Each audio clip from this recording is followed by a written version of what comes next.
Hello everyone! Another week, another bonus episode. And we'll get to that in a moment, but first I have some very important news. This week, Andrew and I are going to be in Oregon. We are going to be at the Undiscovered C.S. Lewis Conference. And so if any of you listening are going to be there, please come and say hello. We should be having a table in the concourse area where we'll be selling some Pints with Jack merch. I think we'll have several different kinds of Pints with Jack glasses. We're going to have a couple of t-shirts, and also the Pints with Jack cookies will be available for purchase. So if you're a patron supporter and enjoy the cookies we sent you earlier this year, you can come and buy some more. Andrew is also going to have a large cache of his rare books, which will also be available for purchase. Now, that's if you are going to be attending this conference. If you haven't yet bought a ticket, you can't, I'm afraid, because they have now sold out. But they are offering a virtual attendance ticket, which you can buy for just $20. And this will be all of the plenary sessions, and you can watch them either in real time or the recordings will be made available to you afterwards. And so this will be the welcome from Dr. Jason Lepoyarvi, as well as the keynotes, and they've got some wonderful speakers and some wonderful topics. So Dr. Stephanie Derrick, she's going to be talking about C.S. Lewis in America. Dr. Simon Horobin, he was on a Half Pint episode fairly recently. He's going to be talking about Lewis, Tolkien, and the Oxford English School. Former guest of the show, Dr. Stephen Beebe, he's going to be talking about Lewis as expert communicator. Dr. Joseph Ricky, he's going to be doing a roundtable on new books. And another half-pinter, Dr. Jadiel Perez, and I'm particularly looking forward to this one. He's going to be giving a keynote on Lewis, the Rubbish Administrator. Another former guest of the show, Dr. Holly Ordway, and my neighbor, she's going to be giving a talk, What Did Tolkien Really Think About Narnia? And Dr. Michael Ward, who obviously needs no introduction, he is doing Planet Narnia Revisited. And then finally on Sunday, there's going to be a keynote panel discussion, which is going to be hosted by Ruth Jackson from the C.S. Lewis podcast. So if any of that sounded interesting to you, and it probably should have, you can sign up at the George Fox University website, or you can just go to the show notes for this episode, and I'll make sure that there is a link there where you can go and sign up all of those talks just for $20. Now on to today's bonus episode. This is an interview that I gave on That Hideous C.S. Lewis podcast, where I chatted with the host, Brian Shepherd, about some key Lewisian themes, particularly themes that we've looked at relatively recently on the podcast. We obviously talk about heavenly and hellish creatures, but also about how Lewis uses vision and language in his books. So with that, I'll see you next week. Bye-bye. It is a serious thing to live in a society of possible gods and goddesses, to remember that the dullest and most uninteresting person you talk to may one day be a creature which, if you saw it now, you would be strongly tempted to worship, or else a horror and a corruption such as you now meet, if at all, only in a nightmare. All day long we are in some degree helping each other to one or other of these destinations. Lewis and Tolkien, minds and pipes blowing, glad banter to enjoy. Cheers to the maker, the spirit, the savior, come be surprised by joy. Let the laughter welcome you in, that eagle and child did. There's room at this table, so take a seat, duck right in. Pints with Jack. Pints with Jack. Hello everybody, Brian here with That Hideous C.S. Lewis. Welcome back to the show. While we've been spending a lot of time in the heavens on a strange planet called Malacandra, I'd like again to take a short trip back down to Thulkundra to spend some time with a very special guest. Today, I have the honor to introduce to you David Bates. Many of you know David as one of the hosts of the most excellent and widely popular C.S. Lewis podcast called Pints with Jack. David is a software engineer who moved to the U.S. from England in his late 20s. He spent some time living in D.C., Seattle, and San Diego, and now resides in Wisconsin with his wife Marie and their 2 children. In 2017, David started the Pints with Jack podcast with his friends Father Andrew Lazo and Matt Bush. The amount of their content is staggering. With over 400 podcast episodes spanning 7 seasons and counting, David and gang provide top-shelf material, including chapter-by-chapter discussions of Lewis's most famous works, as well as intriguing interviews with Lewis scholars and enthusiasts alike. This is a must-subscribe-to podcast for anyone, experts, newbies, or anyone even remotely interested in the works of C.S. Lewis. And if you've listened to his show, you will know that David is a master at navigating the interconnected web of themes that we see throughout Jack's works. Today, he and I are going to tackle some of those themes, and I know that you'll enjoy our conversation. David Bates, welcome to the show. Well, thank you for having me. And after that glowing introduction, your check is in the post. Very good, very good. I will look forward to receiving that tomorrow. Cash it immediately. Fantastic. Yeah, welcome to the show. It's great to talk to you, David, and it's been cool to get to know you over planning for this and obviously listening to your podcast and corresponding with you throughout that as well. So I know one of the staples of your podcast is that you guys usually start with a drink of the day. So to make you more comfortable, make you feel more at home as you sit behind the microphone here, what are you drinking? Well, as always, I am drinking a big mug of the world's strongest cup of tea. Yorkshire Gold is my preference. If they would ever like to sponsor the podcast, I'm willing to shill for you.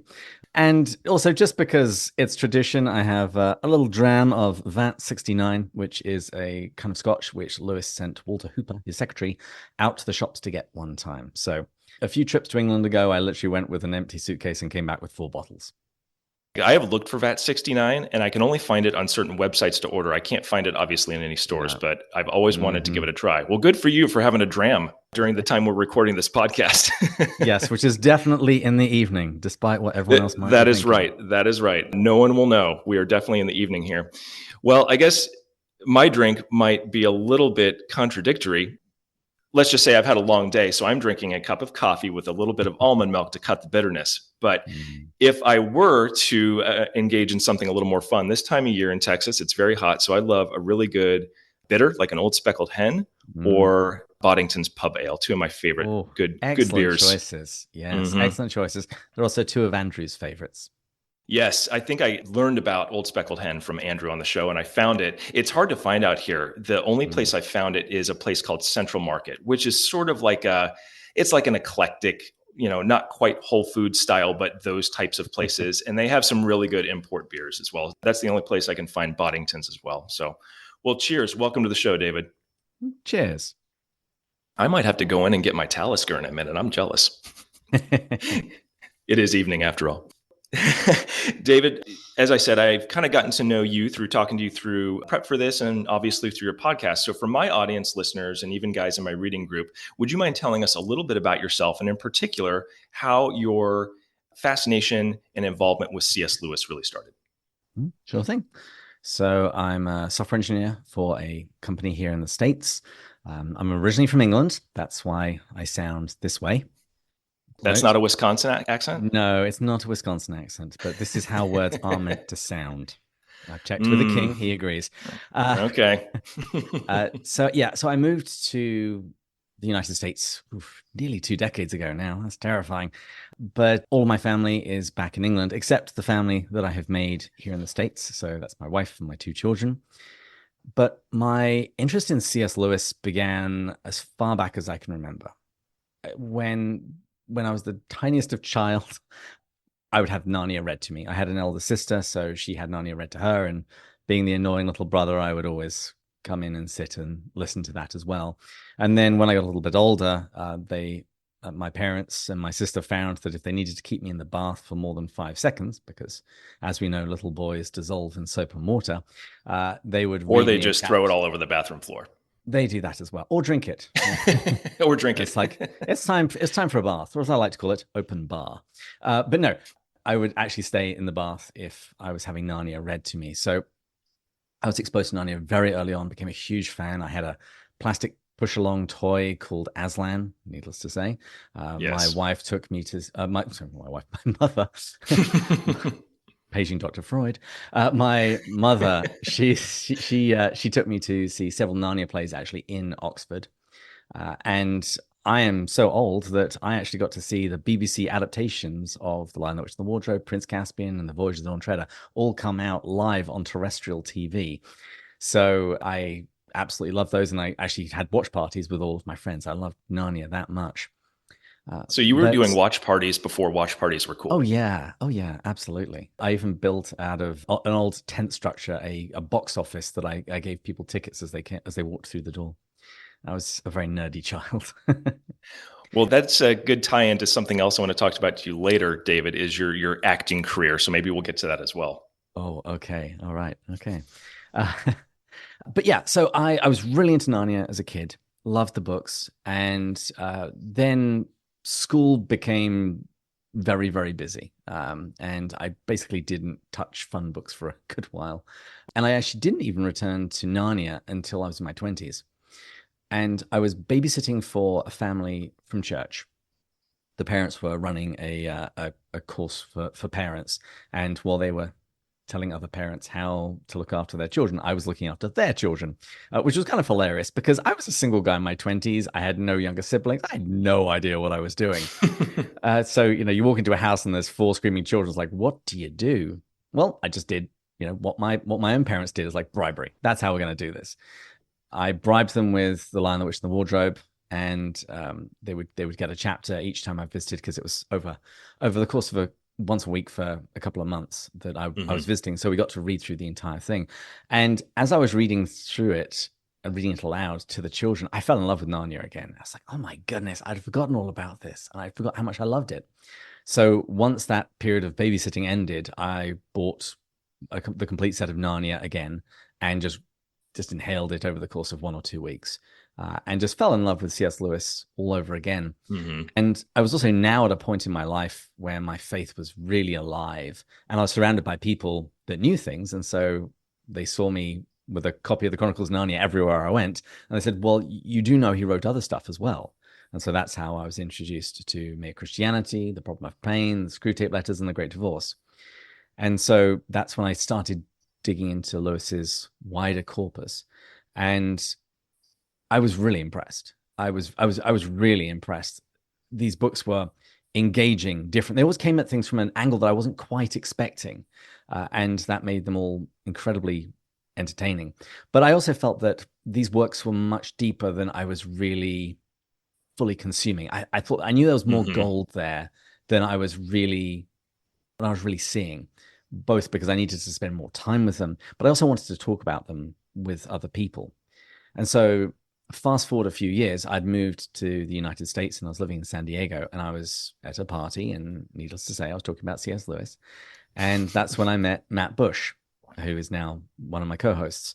And we discovered a shared love of Lewis. For your listeners who have read The Four Loves, it's a "what, you two? I thought I was the only one" moment. That's right. The start of friendship, common interest. Yeah, that's a great quote from The Four Loves. Yeah. So we discovered that we both loved C.S. Lewis. Matt had also just started getting into the Church Fathers, who I also loved. And so we became friends, and we decided, all right, let's get together and work through a Lewis book together. And I, just because this was what I did with everything, posted on Facebook. It's like, hey, we're going to be at this coffee shop, having a latte and talking through Mere Christianity. And people just started showing up. And so we had a very well-populated book club there for the rest of my time in San Diego. I left basically when COVID happened. But we had a very well-populated book club, and we worked through 6 or 7 Lewis books. But as we were doing it, I wanted to slow down even more. We're getting through Mere Christianity in 4 sessions. It's like, oh my God, we're rushing through too many things. Yes. And we'd also had people reaching out to us who weren't in San Diego, who'd seen my Facebook post saying, can you Skype us in? Is that possible? And that seemed like a horrible logistical nightmare to embrace. So I said no. Skype, I'm remembering that's a pretty old software solution at this point, right? Exactly. But back in the day, this is a good while pre-COVID. This is what everybody used when they video. That's right. It was the thing. But so lots of people had asked if they could be involved somehow. And so between that and having to rush through Lewis's works quicker than I was happy to, I suggested to Matt, why don't we just do a podcast on Mere Christianity? So we can do it a chapter at a time, get out everything that we want to say. And we weren't really thinking much beyond that. We weren't thinking that, we'll keep doing this for years and just go through all of Lewis's corpus. So we started it and we had fun. And that strange thing when random people on the internet that we don't know had actually listened to it, enjoyed it, and sent us a message. We decided, well, maybe we'll do one more season. Both Matt and I, our favorite Lewis book was The Great Divorce. So let's do The Great Divorce. That should be fun. And we may wrap it up then, but that didn't happen. And so we went through The Great Divorce, then Till We Have Faces, then the Screwtape Letters, The Four Loves. Then we did Out of the Silent Planet. And then this past season, we've been doing several collections of Lewis's letters. So letters to an American lady, letters to children, and his Latin letters to Saint Calabria. That's such a great story. And I think when we were talking a few weeks ago about this, I think you used a term of when starting the podcast, it was a reading group that kind of went off the rails, and therefore a podcast had to happen because of it. So yeah, I love how it started as a reading group. And I think in my experience as well, there is such an interest in Lewis. And I found even in my own reading group, David, when I just sent a text out to a bunch of guys, friends of mine, who, we've talked about books and stuff like that, but we go camping together, we go shooting, we like cigars and bourbon. So I'm expecting to get laughed out of the room here. Do you guys want to read The Great Divorce?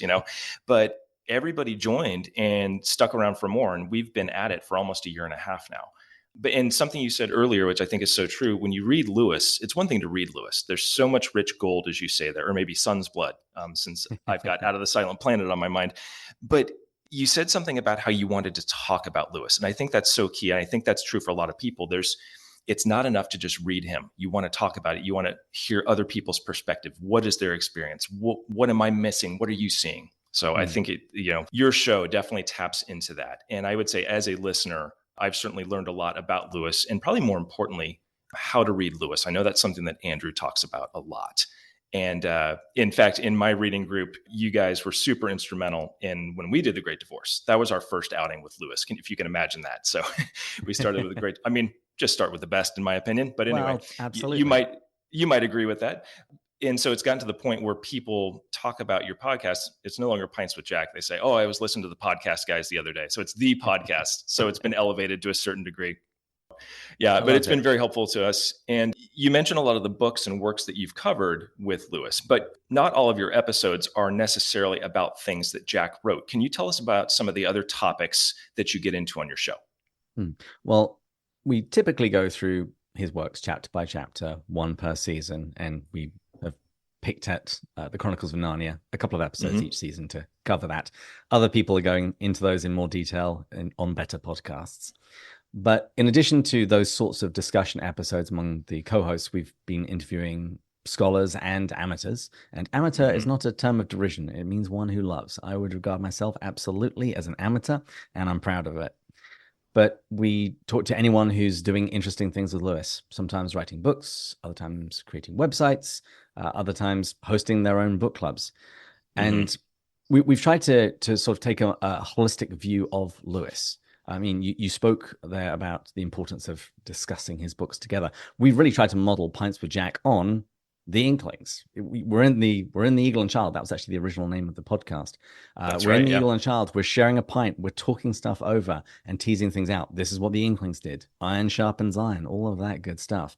And so we're trying to mimic that. And so, among the three co-hosts, we know some stuff, but there are other people out there who know even more. So we invite them in. And another Four Loves reference is about when you invite more people into a friendship, it gets even better because each person brings out something different. And so we've had guests focusing on other members of the Inklings like Charles Williams, J.R.R. Tolkien, as well as influences. So all of the Inklings were influenced by G.K. Chesterton, George MacDonald. And so we've had dedicated months on those figures. And last season, we started something called Jack's Bookshelf, where we're literally just trying to go through his bookshelf, the works and authors that really influenced him, who weren't necessarily his friends, because they very often were, but people like Boethius, St. Augustine, Plato, Aristotle, all of these writers and figures who shaped Western thought, classical thought, and who helped shape Lewis's mind. We found that not only are people interested in what Lewis read, but knowing what he read helps illuminate his own works. So if you're reading Out of the Silent Planet at the moment, it's helpful to know a little bit about Plato and particularly the allegory of the cave, because it's going to come up quite a few times over the course of the book. Yes, when he visits Augre's cave on the way up to the Harandra and the shadows of the Sorn on the cave. Thing he sees. Yeah, that's right. Absolutely. And I think you're right. And just even outside of Lewis, I find that if I go to someone's house, or even when I was a kid and I go to my uncle's house, I would always look at their bookshelves. For some reason, I was just drawn to it. And to be fair, though, I did not become a really good reader or I should say, an avid reader until my mid 30s. My high school literature teacher tried mightily. She did plant some seeds, though. But I think you're right. When you look at someone's bookshelf, it tells you a lot about them. And it is very true with Jack. You named off a couple of his influences there, and there's many more. And you're right. It helps shape and understand our understanding of him and what he's trying to say. And he's very good about referencing these influence throughout his works and even in his letters. And it just gives us a better picture of him. And so I would say also, as a sort of offshoot of that, reading Lewis's works is exciting, and then reading about him and who he was as a man and how he was shaped really brings it all to life, I think. And you guys definitely do a good job of that. And speaking of MacDonald, it is George MacDonald month on your show, is it not? It is. We're actually just wrapping it up. So we've spoken to a number of different scholars. We've looked at his life, how he lived. Mm-hmm. We've looked at his theology. We've looked at his fairy tales, how music and the arts were important to him. And yesterday we posted the episode with Dr. Kirsten Jeffrey Johnson, where we're going through the preface of the George MacDonald anthology, which was assembled by C.S. Lewis. And that's right. in the episode that releases tomorrow, we'll be discussing some of our favorite passages. And as we did that, as we went through this anthology, it was like one quotation for basically every day of the year. We kept hearing echoes of Lewis. It's like, oh, well, that's kind of like this passage over here in Lewis. And it's almost a game that you can play at this point when you're reading any of Lewis's influences, drawing connections between what those people thought, even sometimes just turns of phrase and things that crop up in Lewis. Because you see, he was really formed by the books he read. I remember when I was graduating university, I still thought of books as basically trophies. So I hung on to all my horrible textbooks, doing some of the most pointless, boring courses ever, because I wanted to prove that I read this boring book. And now I just get rid of them. Unless I'm going to be reading it again, it can just go. But the point of books is to develop ourselves.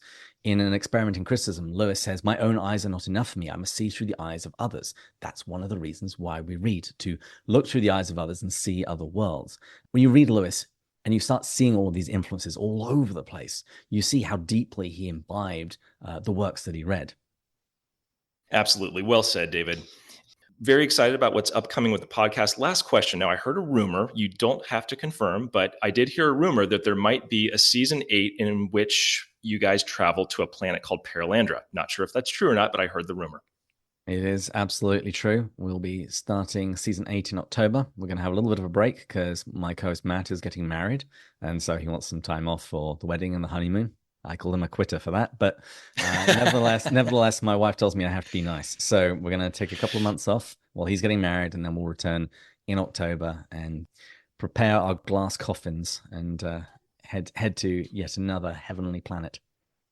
That's right. And beware of the unman, because I hear he lurks there as well. That's fantastic. Can't wait for that. All right. So before we get into the meat of our conversation, I do want to spend just a few moments. At the beginning of the show today, I read a quote from The Weight of Glory, one of Lewis's most well-known, if not the most well-known sermon that he gave. Can you say just a few things about that quote and why it is impactful to you, David? Well, I do think that this is Lewis's best sermon. If your listeners haven't dug into his sermons and essays, they're a goldmine, and this is probably the crown jewel. He preached it at the Oxford University Church of St. Mary the Virgin on the 8th of June in 1941. And it is a really good trailer for C.S. Lewis because it's packed with Lewisian themes. You see them throughout. He digs into joy, Sehnsucht, longing. But I chose it because we're going to be talking about heavenly and hellish creatures in a little bit. And this is one of my favorite passages because, well, for a few reasons. Lewis is this wonderful mixture of seriousness and whimsy. He says it's a serious thing to live in a society of possible gods and goddesses. Now, those people that might be getting upset at that term, he doesn't mean literal gods, as in the God of the Old Testament. He's talking about elevated spiritual beings. And throughout his works, he emphasizes the fact that human beings are eternal. We're going to live forever. Our societies and everything else, they're going to fall apart. But the thing that is truly eternal, is the human soul. And there's one of two ultimate destinations. And he says that we live in a society, in a world surrounded by people who are either going to become these great, glorious creatures. It doesn't matter how dull or uninteresting they are at the moment, but one day they could become something truly amazing and beautiful. or they can take the other route and become these nightmarish creatures.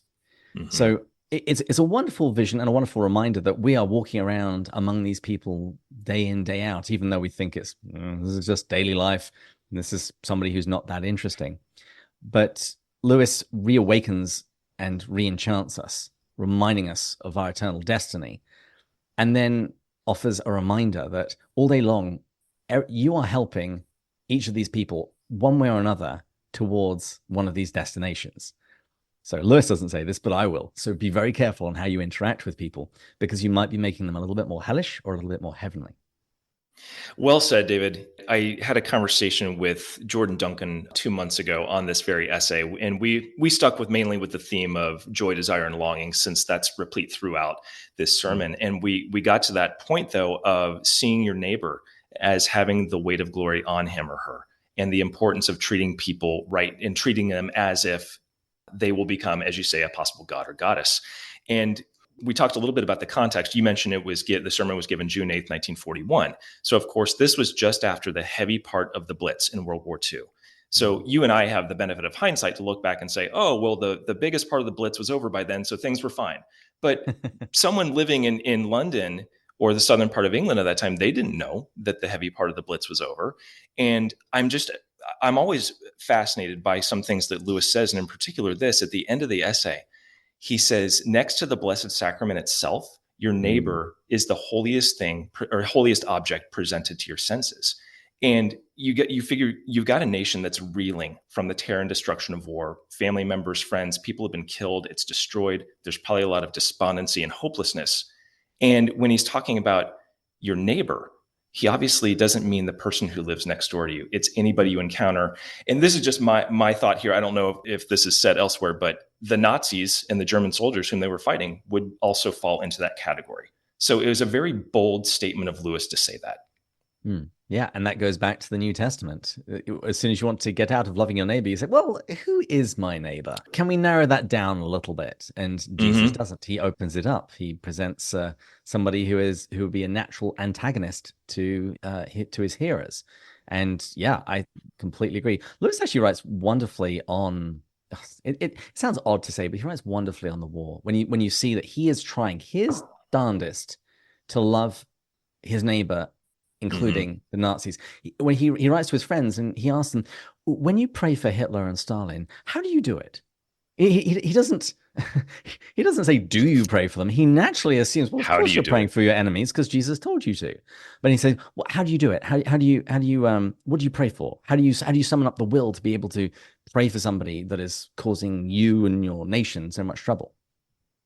Absolutely. Yeah. He has that assumption that you are praying for them and following the teachings of Christ. So such a brilliant communicator. And I know we're going to talk about communication a little bit later too, as one of our themes. So, well, let's start transitioning that direction here, David. But before doing so, I did want to acknowledge something. So I want to take a moment to announce your official membership in what I call the new C.S. Lewis Cerrone Club. So as I've said on the show before, the C.S. Lewis Cerrone Club is a Hall of Fame. But as much as people want it to be an inner ring, it's not an inner ring, okay? Dedicated to the men and women who devote their time and talent to basically furthering the cause of Lewis and introducing him to others. And so reminder, okay, what is a Cerrone or what are Cerrone? Cerrone are the philosophers, these creatures on the planet Malacandra from Out of the Silent Planet, and they impart, of course, wisdom and knowledge to not only Ransom, but the other two species on the planet. So again, David, in giving you this honor, I'm not saying you look like a Sorn. You're probably not, I can't tell on the video, but you're probably not 12 feet tall. You don't have bat-like ears, and you probably don't have gangly arms and legs. So it's more of an acknowledgement of your own knowledge and wisdom and imparting that to your listeners and others who follow you. So again, I think your podcast is, in my mind, gold standard, top shelf material. And you guys really do, in all seriousness, a great job of making Lewis more accessible and approachable across experts, enthusiasts, and amateurs, as you say as well. So on behalf of That Hideous C.S. Lewis, welcome to the Cerrone Club. Thank you very much. I would also just add that even the Cerrone are not good at a lot of things. They're often not very practical, and the Rossa and Fiffletriggy often laugh at them, and Lewis seems to think that that's okay.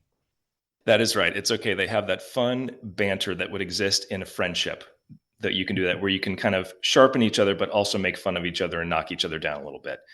but they are always deferred to because, as it says in the text, the Cerrone would know. They usually So would. that's right. And so, really quickly, though, David, the only sticking point on your candidacy on this was a short film that you acted in which you were not a Sorn. Can you tell us a little bit about that really quickly? I think you're referring to Murphy Thelon's movie of Out of the Silent Planet. I That's can't quite correct. remember how I came across it. I saw the trailer effectively because he's still in the process of recording it, and he used his children and their friends. So if anyone's seen the movie Bugsy Malone, where little kids play gangsters and they're pretending that they're grown-ups, it has a very, very That's right. similar feel to it. But he was making Out of the Silent Planet with his children, which I thought was wonderful because it is a Lewis work that I think could be adapted very, very well to movies. And I saw it and I thought it was wonderful, so I had him on the show just to talk through what he was doing and why he was doing it. And then as a result of that friendship, I got invited to voice a Prosser. And so I gave an Oscar-worthy death scene, I think. And my other two co-hosts, they also later came on and presented their voice acting as well. Yeah, it was great. Thoroughly enjoyed it. I loved kind of the purple color theme throughout the filming. I'm not sure how that's done. So I got to wonder though, since you do a pretty good death scene, are you aspiring to be like Sean Bean in your acting career? Because that's his thing, obviously. Every movie, except for National Treasure. I don't think he dies in National Treasure, but pretty much every other one. Yeah, pretty much every other one. Yeah, I don't think I can quite pull off the Sean Bean level of death scene. And to be fair, he's well practiced. This was my one and only foray into acting. But you never know. You never know. We'll see who else invites me on to die in their movies. Well, keep us posted if you do, because those are always really fun. And I might have to put a link to that in the show notes as well here. All right. Well, David, the main reason why I've asked you to come on today is because, as I said in our intro, you're a master at interconnecting or connecting all of the intricacies and themes that we see throughout Lewis. And there's a number of them. There's hundreds, thousands probably that we can talk about. In fact, I've often thought about developing like a giant wheel, a Lewis theme wheel where I have guests on and I just spin it, and wherever it lands, of course, it would be pre-planned, and we just talk through whatever it lands on. But I have yet to build that, finding the time. But anyway, so for our conversation today, listeners, David and I have mapped out 3 themes that we're going to spend a little bit of time on. We'll talk about each theme, what it means, where it comes from, and kind of where else we see it throughout Lewis. So, David, one thing I would note is that we did not choose Sehnsucht, joy, desire, and longing. And that's okay. That's obviously a key theme. There's so much been written about it and so much said about it. It is a beautiful theme, but we are actually not going to talk about that today, right? No. And I will say, Lewis's themes, he's got many, and things that appear everywhere. Lewis's books talk to each other in that regard. If some idea doesn't immediately make sense to you in one of his books, keep reading Lewis. You'll probably eventually find the other book where he focuses on that idea and unpacks it some more, and then you'll come back and reread that earlier book, and it'll make an awful lot more sense to you. And that is the other thing I would say, that if you want to see the themes, read slowly and read in community. Those are the things that we keep talking about in Pints with Jack, because that's when you notice all of this stuff. It's very easy to read Out of the Silent Planet and go, oh, well, that was fun. But there are very deep themes that you will find everywhere in Lewis's corpus. That's right. And I would say there are 2 types of people in the end, those who read Lewis quickly and those who read Lewis carefully. I can't remember if I got that from Andrew Lazo or someone, but I don't think that's my idea, but I heard it somewhere and I like it. So, all right. Well, David, let's kick it off with our first one here. And we mentioned it a few moments ago, and that is heavenly and hellish creatures. So tell us first, where is the place where we see this theme fully kind of specified like that? And then a little bit about what it means. Well, we spoke a little bit about the weight of glory, and it's definitely present there. But the place where I first encountered it, and where I think it's explained most clearly, is actually in Mere Christianity. This is what Lewis writes. People often think of Christian morality as a kind of bargain in which God says, if you keep lots of rules, I'll reward you. And if you don't, I'll do the other thing. I do not think that is the best way of looking at it. I would much rather say that every time you make a choice, you are turning the central part of you, the part that chooses, into something a little different from what it was before. And taking your life as a whole, with all your innumerable choices, all your life long, you are slowly turning this central thing either into a heavenly creature or into a hellish creature. either into a creature that is in harmony with God and with other creatures and with itself, or else into one that is in a state of war and hatred with God, with its fellow creatures, and with itself. To be the one kind of creature is heaven, that is, it is joy, peace, knowledge, and power. To be the other means madness, horror, idiocy, rage, impotence, and eternal loneliness. Each of us at each moment is progressing to the one state or the other. So you can hear very similar language that we found in the opening quotation from The Weight of Glory. And this theme, you could also maybe couch it in just as simply as habits. The idea that if you do something many times, it becomes a habit. This is just straight out of Aristotle. And your habits form your character, and your character informs your destiny. And you find this idea throughout Lewis. And it's not simply just by what I do. It's often being open to transformation by the divine. Also, in Mere Christianity, he talks about that we have to end up participating in God. He describes it as a kind of good infection. And he says, if you want to get warm, you must stand near the fire. If you want to get wet, you must get into the water. He says, if you want joy, peace, power, eternal life, you must get into close to or even into the thing that has them. And he says that all these things, they're not prizes that God hands out for good boys and girls. It's right. Getting to the very fountain of all of these things. And he says, once a man is united to God, how can he not live forever? Once a man is separated from God, what can he do but wither and die? So I wouldn't restrict this heavenly and hellish creatures to simply a self-improvement program, but an openness to be changed and formed by God. But it's all part of that, the paradox that he also talks about in Mere Christianity when he quotes Philippians, where he talks about work out your salvation with fear and trembling, which kind of means sounds like we're the ones doing it. But then he says, for God is at work in you. So it's God's work as well.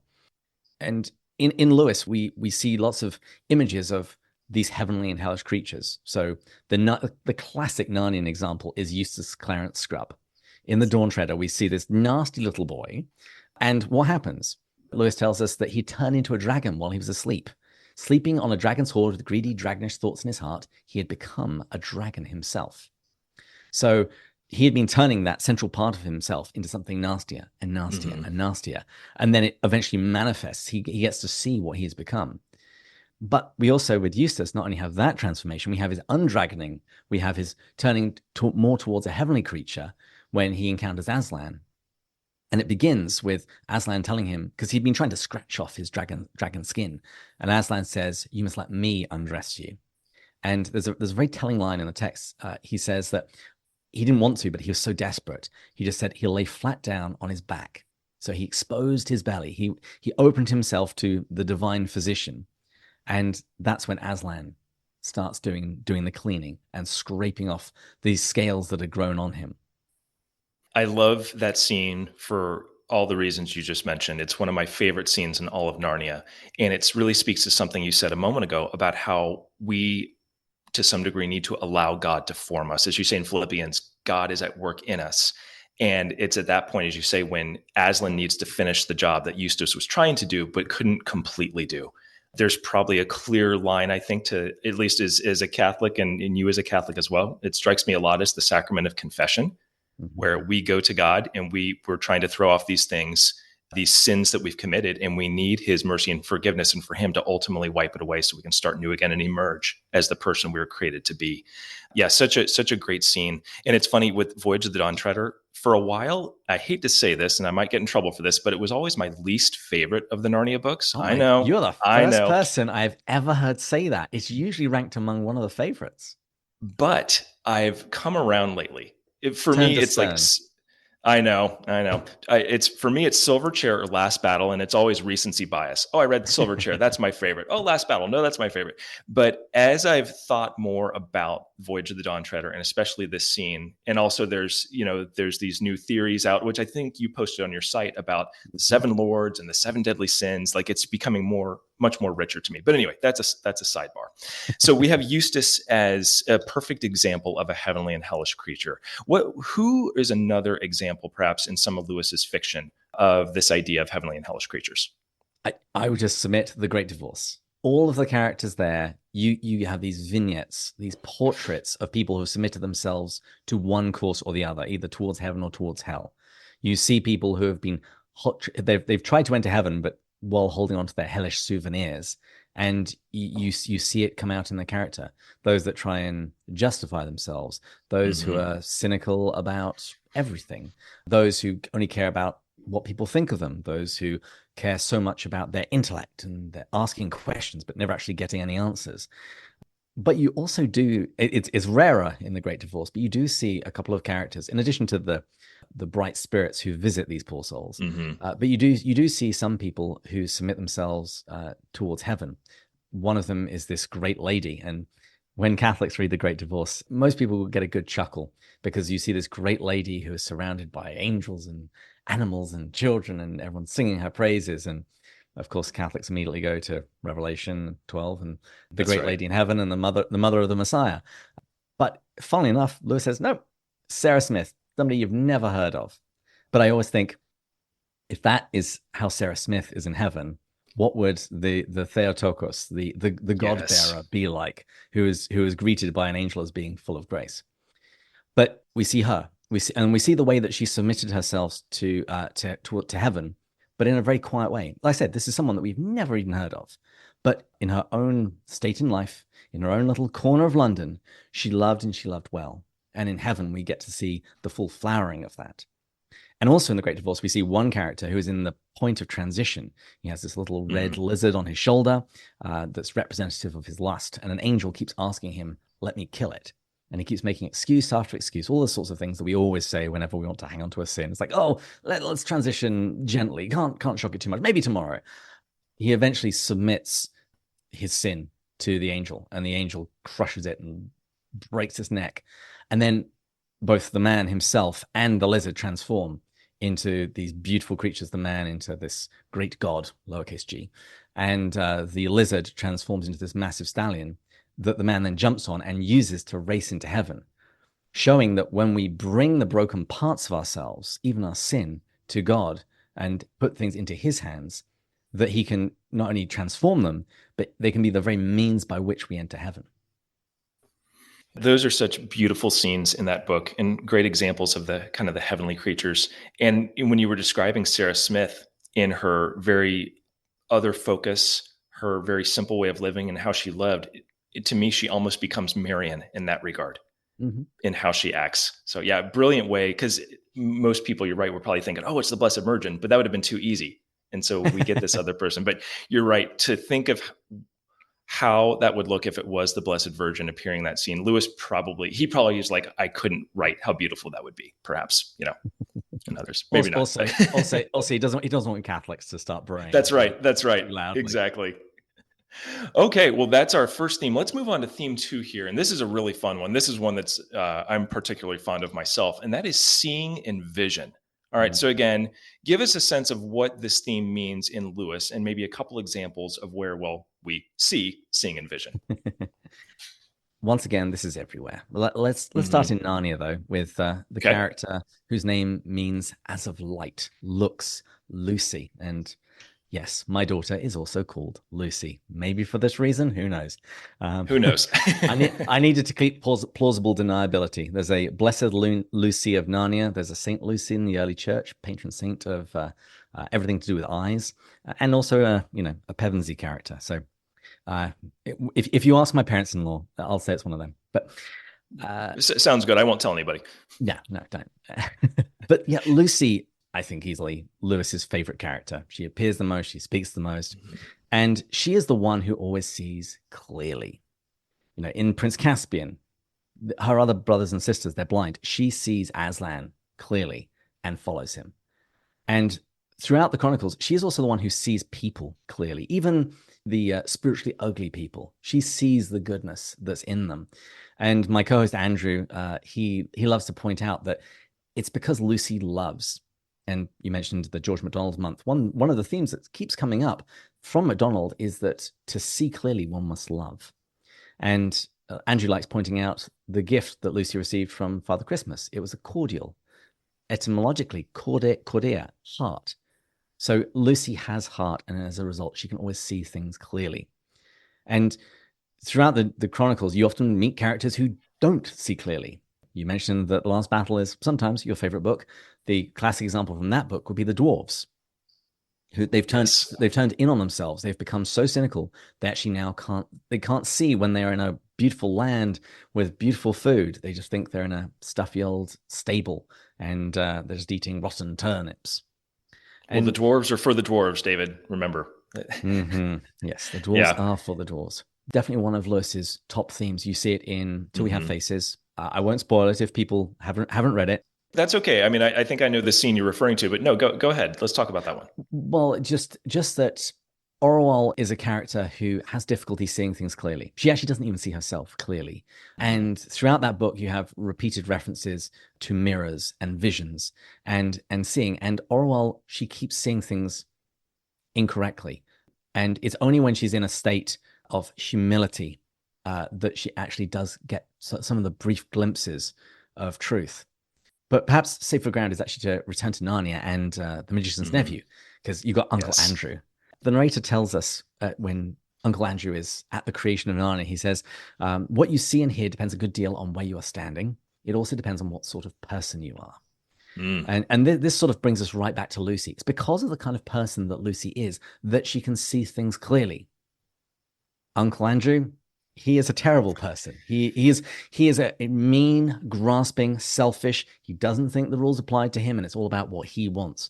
And as a result, he doesn't see things clearly. He doesn't understand what's going on most of the time in that story. That's right. Despite how much he thinks he knows, he misses the forest for the trees completely. Yeah. But since you've been going through Out of the Silent Planet, maybe this is the place to land. And I would invite listeners to consider, as you're reading that book, how many times Lewis speaks from Ransom's perspective, his point of view, and the number of times Ransom is looking at something and doesn't even know what he's looking at. So when he actually lands on Malacandra, Lewis writes, he gazed about him, and the very intensity of desire to take in the new world at a glance defeated itself. So he was trying to take it all in, and as a result, he saw nothing. He saw nothing but colors that refused to form themselves into things. Moreover, he knew nothing yet well enough to see it. And this is a wonderful Lewis line. This is it. You cannot see things till you know roughly what they are. One of my favorite quotes, I actually have it written down here in my notes as well. But you're right. It takes Ransom a while to figure out space, right? Because he sees space as in how it's been presented to him. So perhaps like a looking at situation here through H.G. Wells novels, perhaps what he's learned in school and all of that. But then his perspective, as you're alluding to, is literally turned upside down when he's experiencing space. It's the womb of worlds, the planets and the constellations and the stars. I love this line, and I know you guys do too. Stars like uncut daisies on a lawn. One of the most beautiful pieces of writing there. So yeah, you're right. And even you mentioned in Till We Have Faces, where Orwell sees this thing, which maybe will remain unmentioned here. It's her body position, right, that allows her to see that. And I know you guys spend a lot of time on that. And even in Out of the Silent Planet, it's perhaps a little more subtle, but Ransom eventually sees something or someone who will be of a great help to him, because he gets down to the stream of this bubbling hot water. There's no Hanakra at this point there. And when he looks up, he sees this creature crawling out of the water. There's a couple other places, of course, as well in Lewis, but we'll leave that for readers to ponder. So yeah, excellent. Seeing and vision, so much more. I have so many more notes here that we could get into, but I want to move on to our next one. We could do a whole show just on that one for sure.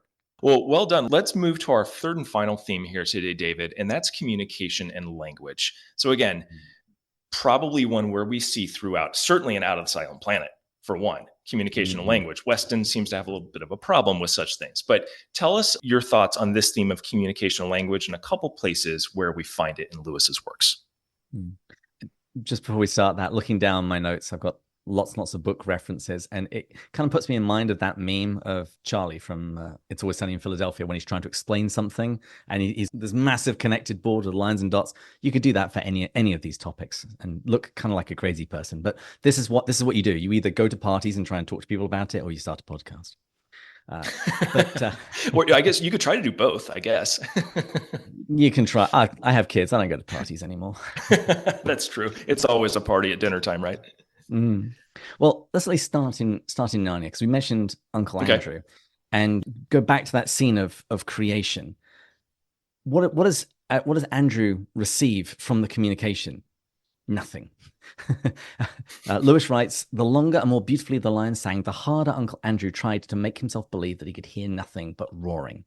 Now, the trouble about trying to make yourself stupider than you really are is you very often succeed. Uncle Andrew did.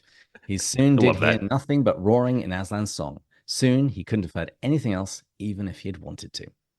So this is connected with that idea of vision and seeing, because we're seeing Mhm. a communication breakdown. And once again, it's as a result of the person that Uncle Andrew is, the person that the dwarves are, which takes us all the way back to the very first theme that we came up with of heavenly and hellish creatures. It's what's happening to that interior part of yourself. It affects everything. And so for Uncle Andrew, he can't actually even receive what is now being offered to him. And you mentioned Ad the Silent Planet. The question of language and communication is there throughout, because you have a philologist going to Mars. So the very first thing is he needs to learn the language. But you see the contrast of those from Thulkandra, the Earthmen, as to what they do in terms of learning the language. The philologist sort of throws himself in. He does immersion learning. He lives with the people. He tries to enter into their world as much as he can. Whereas Western and Divine stand aloof, and they view the language purely as a mechanical means for communicating what they want, not to understand more about the world that's around them. And it culminates in that wonderful scene at the end as Weston is waxing lyrical in high elevated English about his worldview. And Ransom translates it into base terms, and you see just quite how ridiculous and quite how horrible his ideology is. And the inhabitants respond in a way that Weston doesn't immediately perceive, right? Well, yes, I mean, his actions result in them laughing, and he doesn't even understand it. It just goes right over his head.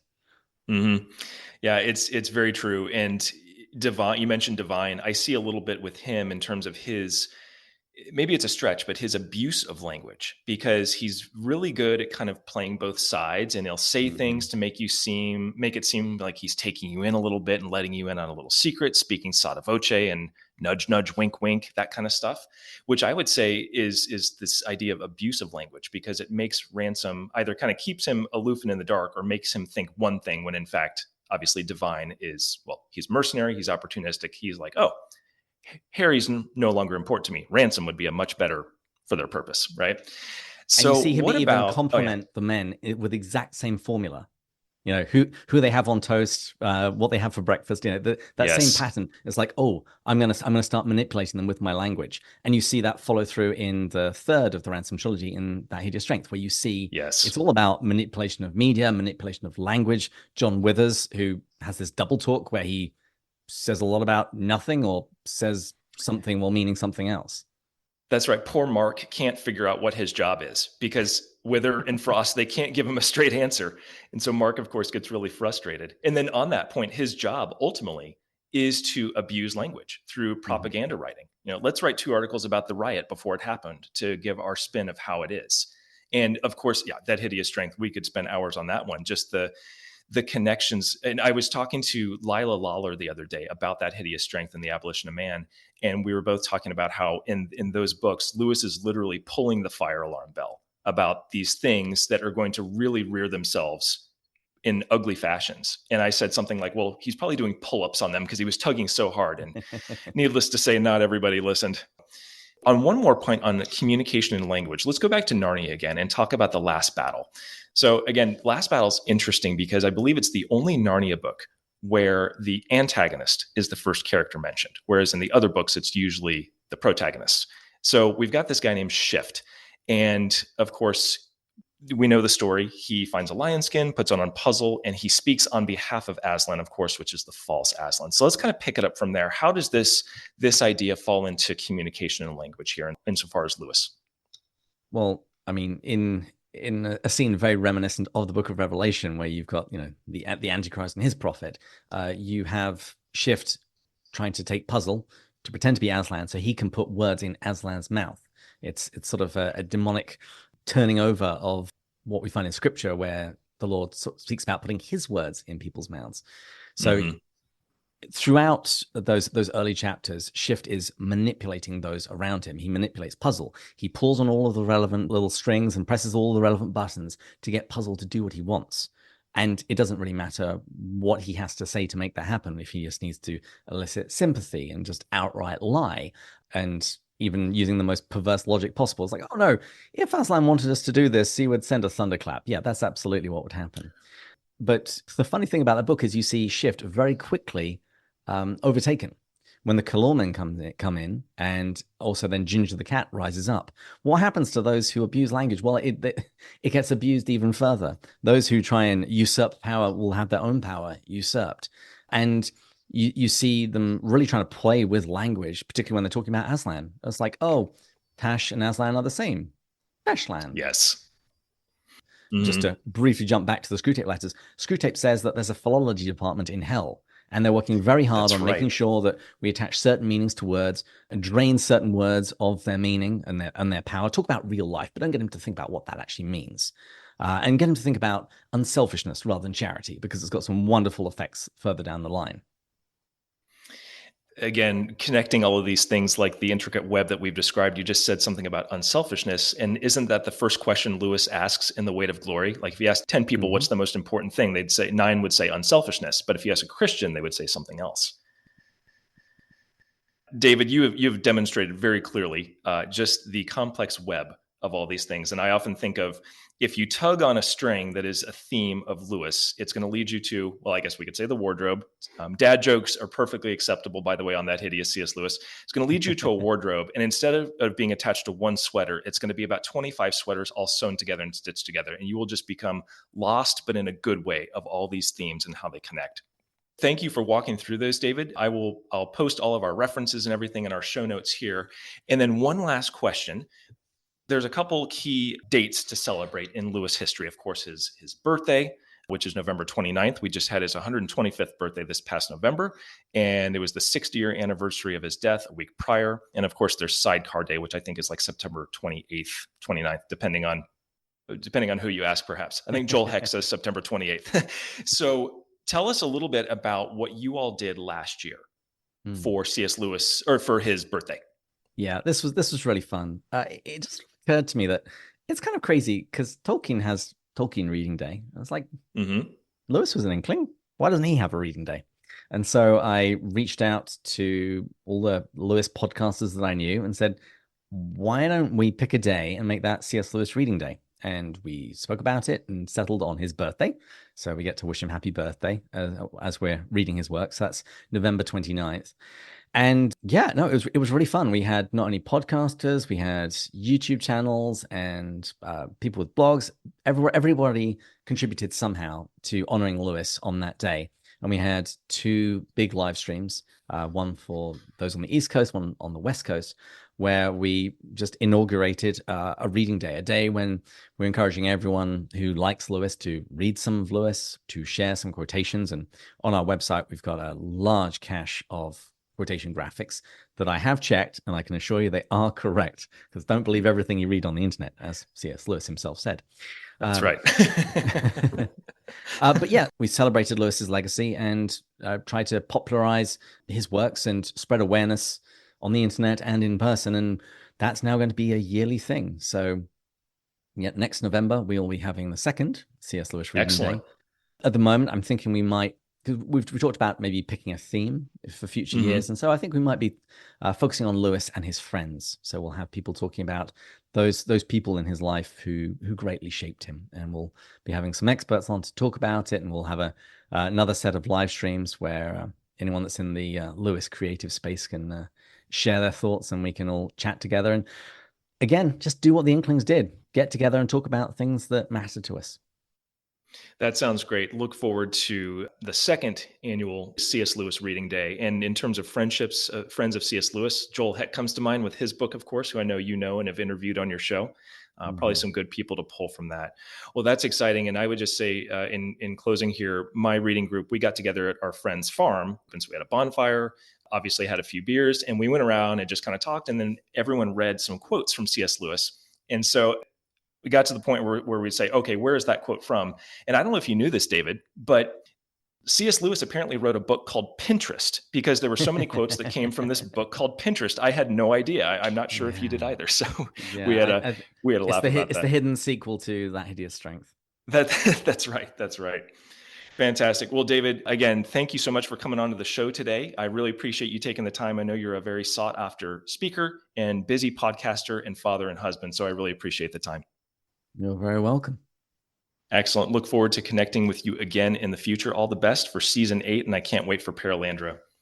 Thanks everyone for listening. I hope you've enjoyed my conversation with David Bates. Show notes will of course provide an outline of our conversation as well as all of the links to Pints with Jack and other resources that we mention on the show.